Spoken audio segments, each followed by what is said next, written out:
1726. Actualidad normativa y jurisprudencial del régimen prestacional y pensional de las fuerzas militares y de policía. El texto que acabamos de recibir, cuya autoría es de Gustavo Sánchez Puerta, el gerente de Consultores Asociados. Gustavo, buenos días, hombre. Felicitaciones por un nuevo texto, por un nuevo documento. ¿Cómo amanece?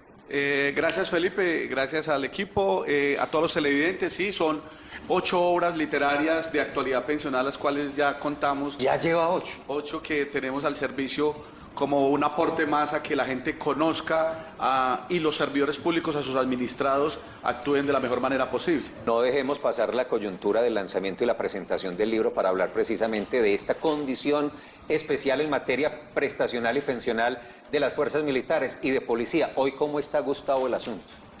Bueno, el tema de las fuerzas militares y de policía, aquí en este libro solamente estamos consagrando el tema pensional y prestacional.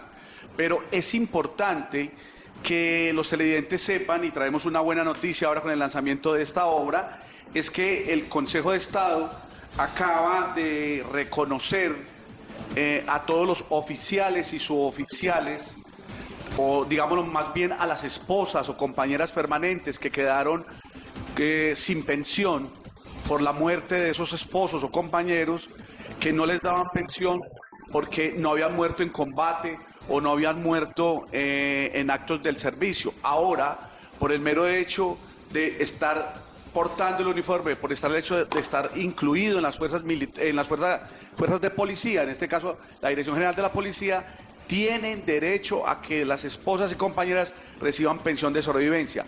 Esto de todas las mujeres que puedan reclamar del año 2004 hacia atrás, porque estos señores fallecieron y les negaron la pensión porque efectivamente el decreto 1212 del 90 no había consagrado sino entregarles las cesantías y 2 haberes, que serían 2 meses de salario. Ahora se les aplica el artículo 46 de la Ley 100 del 93, que establece una pensión igual como el Sistema General de Pensiones. Gustavo, el Ejército, las Fuerzas Armadas son de los pocos que pertenecen a un régimen especial a la hora de... O no tienen ya ese régimen especial. Ok, recordemos que estamos en vigencia del Acto Legislativo 01-2005 y este acto muy claramente consagró que los únicos regímenes especiales que existen hoy es el del Presidente de la República y las Fuerzas Militares y de Policía.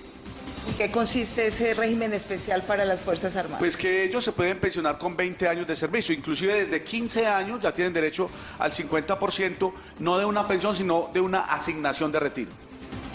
Doctor Gustavo, veo que usted le dedica, aquí dice, esta obra le dedico a Dios, a mi esposo, hijos y a los cadetes estudiantes de la Escuela General Santander, fallecidos en el acto terrorismo perpetrado el 17 de enero del 2019, ya que fue mi alma mater. ¿Usted fue oficial del Ejército o de la Policía? Yo pertenezco al curso 52 de oficiales de la Escuela General Santander. Ah, ¿cómo así?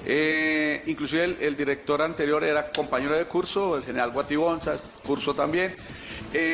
Pero especialmente la obra la dedico a todas estas madres que quedaron, que hoy tienen un dolor en su corazón por la muerte de estos cadetes que fallecen el 17 de enero. Y yo recuerdo haber estado en esos alojamientos de donde ellos fallecen, y entonces esta obra la saco exclusivamente dedicada a estas madres y hermanos y familiares, ¿no?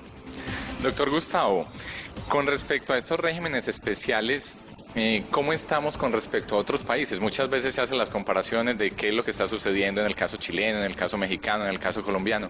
¿Cómo funciona el caso colombiano con respecto a los otros países? ¿Estamos más o menos igual, con muchas diferencias? No, mira, los regímenes que ha habido en Colombia en materia de las fuerzas son regímenes especiales y que dan muchas prerrogativas en materia pensional y prestacional. De hecho, uno de los problemas que se generó con la expedición del decreto 4433 del 2004 fue que a los suboficiales que cambiaron luego a la carrera del nivel ejecutivo en la Policía Nacional les habían aumentado a 25 años la pensión. Ahora el Consejo de Estado nuevamente se las devuelve a 20.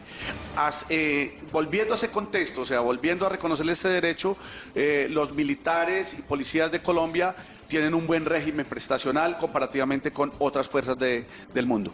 Aprovechemos la presencia del gerente de Consultores Asociados para un asunto final en esta conversación, y son esas sentencias de la Corte Suprema a propósito de los traslados, de los cambios de los fondos privados a Colpensiones. Ese asunto, ¿cómo va y qué se ha dicho recientemente? Sí, Felipe, ve, es una buena noticia. Ayer ustedes tocaban el tema y me puse a estudiar más sobre esto, y encuentro que la Corte Suprema de Justicia acaba de expedir 2 sentencias, una en abril y otra en mayo, sumamente interesantes. Y una que habla de la ineficacia del traslado. O sea, la ineficacia del traslado no prescribe. ¿Qué quiere decir esto?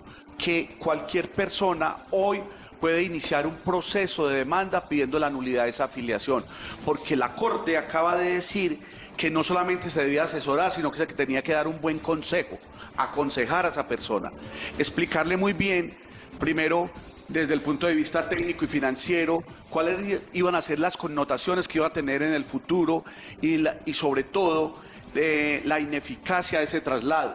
¿En qué sentido? Que falló La asesoría. En la asesoría Claro. se falló.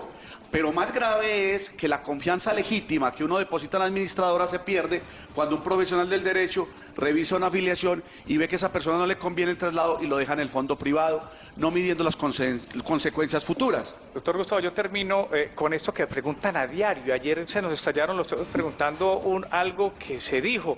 Finalmente, ¿quién o cuál fondo le conviene más a un televidente que hasta ahora nos ve? ¿Cuál es ese finalmente fondo que deben decidir nuestros televidentes? Esa pregunta siempre la tenemos que hacer porque es la que a toda hora nos están haciendo. Ustedes saben que nuestra empresa está especializada en el tema de cálculos actuariales. Sí, señor. Y como tal, esa es la prueba que aportamos al juez.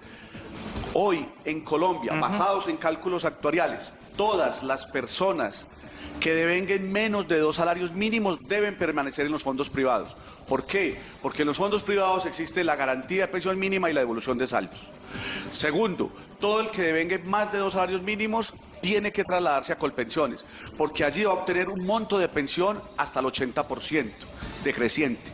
Pero una persona de 10 millones de pesos va a pasar a ganarse 2 millones en un fondo privado, de suerte que le conviene más estar en Colpensiones. Entonces queda claro, existen personas transitorias que poco cotizan al sistema o que poco les dan empleo. Esas personas tienen que estar en los fondos privados. Felipe, Los que ganen más de 2 salarios mínimos a Colpensiones. Muy bien. Y por último, yo quiero contarle a los servidores públicos que se vincularon después de 2003. Recuerde que en el 2003 entra en vigencia la ley 797. ¿Y qué dice? Que los servidores públicos tenían que permanecer en el régimen. Los de los fondos privados fueron y lo sacaron. En el 2003 dijeron, todo el que ingrese al sector público tiene que afiliarse obligatoriamente a Colpensiones. No, se lo llevaron para un fondo privado. Para los privados. Entonces, este es el momento en que iniciemos el proceso de nulidad de la afiliación. Por eso nuestros profesionales en Consultores Asociados en el teléfono 322-5053 los están esperando en este momento para escuchar sus consultas y las inquietudes que tengan al respecto. Gustavo Sánchez Puerta, el gerente de Consultores Asociados. Gracias, Gustavo. Gracias, Gustavo. 7:34, las estampas de mi tierra antes de la pausa comercial. ¿Dónde empezamos, Carla? Vamos a arrancar con este amanecer en el municipio de Briceño. Juan Rivera nos envía